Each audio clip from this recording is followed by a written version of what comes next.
Sa Nueva Ecija, maraming bukid ang tila pare-pareho kapag tanghali.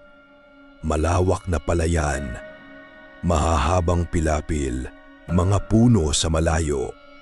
At sa panahon ng anihan, halos walang ibang maririnig kundi ugong ng makina at kaluskos ng mga tuyong palay. Pero may isang bukid sa Barangay San Roque na iniiwasan ng mga magsasaka kapag papalubog na ang araw. Hindi dahil abandonado ito, kundi dahil may nawawala roon. At ang mas nakakatakot, walang nakakakita kung saan sila napupunta. Si Ramon, 28 anyos, ay bagong uwi sa Nueva Ecija matapos ilang taon na pagtatrabaho sa Maynila.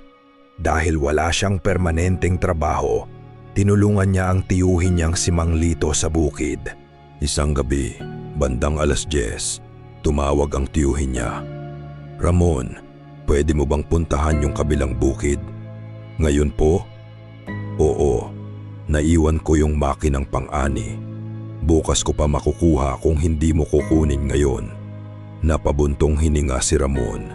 "Hindi ba pwedeng bukas na lang?" Sandaling natahimik si Mang Lito. "Pwede sana. Pero may isang bagay lang." "Ano?" Mahina ang boses ng matanda ng sumagot. "Huwag kang lalampas sa puno ng balete." Napangiti si Ramon. "Bakit? May ahas?" "Hindi." Ano?" Hindi agad sumagot ang tiyuhin niya. "Kapag may narinig kang humihingi ng tulong, huminto siya. Huwag kang lilingon." Bandang 11:00, naglakad si Ramon papunta sa bukid. Maliwanag ang buwan, pero kakaunti ang ilaw sa paligid. Sa magkabilang gilid ng makitid na pilapil, tanaw niya ang mga palayan na parang isang malawak na itim na dagat. Tahimik. Sobrang tahimik. Walang palaka, walang kuliglig, walang hangin. Habang naglalakad siya, napansin niyang kakaiba ang paligid. Kahit gumagalaw ang mga dahon ng puno sa malayo, walang kahit anong tunog na nagmumula sa bukid. Parang nilamon ng lupa ang lahat ng ingay. Makalipas ang ilang minuto, nakita niya ang makina. Nakasabit ang maliit na ilaw nito sa gilid ng pilapil. Sa wakas, lalapitan na sana niya nang mapansin niyang may isang bagay na nakatayo sa gitna ng palayan. Isang lalaki. Nakatayo, nakatalikod, hindi gumagalaw. "Hoy!" Hindi sumagot ang lalaki. "Kuya," nanatiling nakatayo ang estranghero. Biglang naalala ni Ramon ang sinabi ng tiyuhin niya. "Huwag kang lilingon kapag may humihingi ng tulong." Hindi siya lumapit. Sa halip, kinuha niya ang makina at nagsimulang bumalik. Makalipas ang ilang hakbang, "Ramon!" Napahinto siya.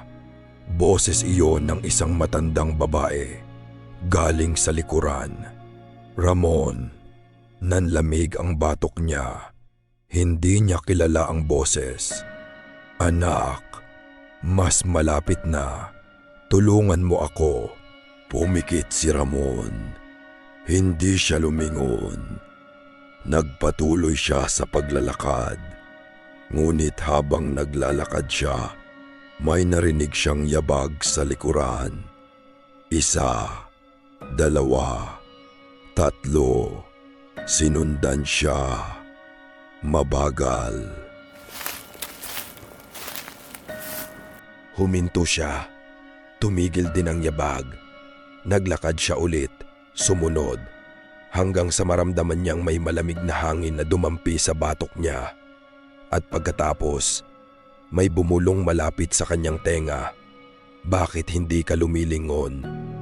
Napapikit si Ramon. Tumakbo siya. Hindi na niya inisip ang makina. Hindi na niya inisip ang pilapil. Tumakbo lang siya hanggang makita niya ang ilaw ng mga bahay. Pagdating niya sa kalsada, saka lamang siya huminto. Hingal na hingal, nanginginig. at doon niya napansin ang isang bagay. Wala siyang anino.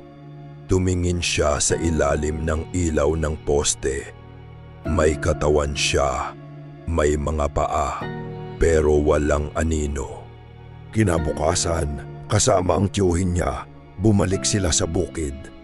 Nandoon pa rin ang makina, pero walang bakas ng yabag, walang kakaiba, walang tao. Nang makita ni Mang Lito ang puno ng balete, bigla siyang natigilan. "Dito ka ba kagabi?" Tumango si Ramon. "Bakit?" Itinuro ng matanda ang puno. May nakasabit doon na lumang piraso ng damit. Maputik, punit, at tila ilang taon nang nakabitin. "Kanino yan?" Hindi sumagot si Mang Lito. Sa halip, naglakad siya palayo. "Uwi na tayo." "Pero, uwi na tayo, Ramon." Pagdating sa bahay, saka nagsalita ang matanda. 15 taon na ang nakalipas. May magsasakang nawawala doon. Si Aling Nena, umiling si Mang Lito. Hindi babae, isang batang lalaki, 16 na taong gulang. Anak siya ng magsasaka. Hinahanap niya raw ang ama niya ng gabing iyon. Hindi na siya nakauwi. Napakunot noo si Ramon. Anong nangyari? Tumingin sa kanya ang tiyuhin niya. Kinabukasan, nakita namin ang tsinelas niya sa tabi ng puno ng balete. Pero siya, umiling si Mang Lito. Hindi nakita. Mula noon, hindi na muling pumunta si Ramon sa bukid kapag gabi. Pero makalipas ang 1 linggo, may nangyari. Bandang 12:00 ng madaling araw, nagising siya dahil sa tunog ng makina. Umupo siya sa kama. Napakunot noo. Patay ang lahat ng makina sa bukid. Lumapit siya sa bintana at doon niya nakita, sa gitna ng malawak na palayan, may isang lalaking nakatayo, nakatalikod, parehong-pareho sa nakita niya noong gabing iyon. Pero ngayon, may hawak itong lampara. Dahan-dahan itong naglakad patungo sa bahay. 1 hakbang, 2, 3. Hindi gumagalaw ang ulo nito. Habang papalapit, napansin ni Ramon ang damit nito. Luma, maputik, punit, at pamilyar.